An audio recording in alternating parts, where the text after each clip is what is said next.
To freeze or not to freeze, that is the question. In Shaolin Kempo Karate there is a crane form that has been debated in the past. The debate seems to be the name of it, some say statue or stature of the crane. It probably should have simply been written off as a printing error or a misspelled word in a manual of a high-ranking martial artist mispronouncing a particular word. It must be noted too, that the West Coast Shaolin Kempo schools changed certain names to separate themselves from the East Coast. An example is they use defense maneuvers to replace combinations.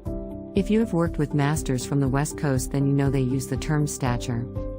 There is little doubt by checking with any senior master from the 70s, or before that, it was called the statue of the crane. The statue name refers to an image of a crane poised on one leg, standing upon a rock, looking like a statue. Now, from a performance point of view, some teach the form to flow, meaning that you get in and out of the crane stance with no pause. This teaching seemed to have appeared at the same time tournaments were becoming big enterprise, circa 70s and 80s with the Villari schools, thus making the form more trophy-worthy.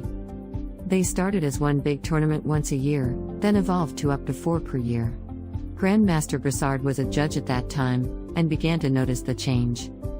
But, originally, when he learned it in 76, when jumping back into the crane stance he was taught to hold it steady for the count of 1,000, using the proper hopping of the crane feet, then locking into the crane stance to show proper balance. Because of this the form has been referred to the unshakable balance of the crane.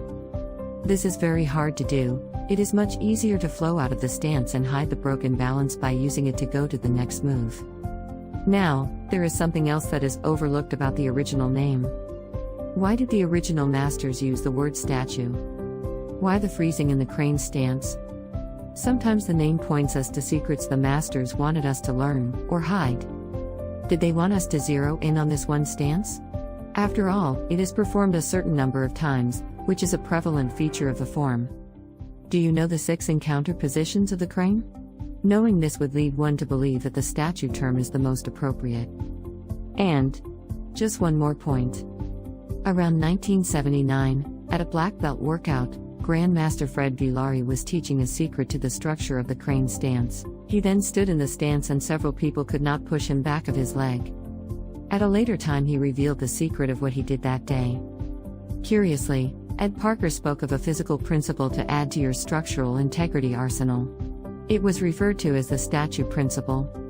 It is a demonstration that requires you to stand on one leg, the crane stance, while someone using their entire body mass attempts to push you off balance and thus move you. If done properly, a person should be incapable of moving you at all. In ending, this debating of a name misdirects from all the knowledge this kata has to offer you. The crane course Grandmaster Jim Brassard produced covers a lot, but not all of what this form has to tell. This was an email sent out to social media, and within hours emails came back with more insight into this debate. Most saying this. Supposedly the issue came in from the East Boston Masters saying the name on the West Coast and students hearing the name wrong and then it stuck. Thanks for watching. These videos are tremendous. You better like them too or I'll be back.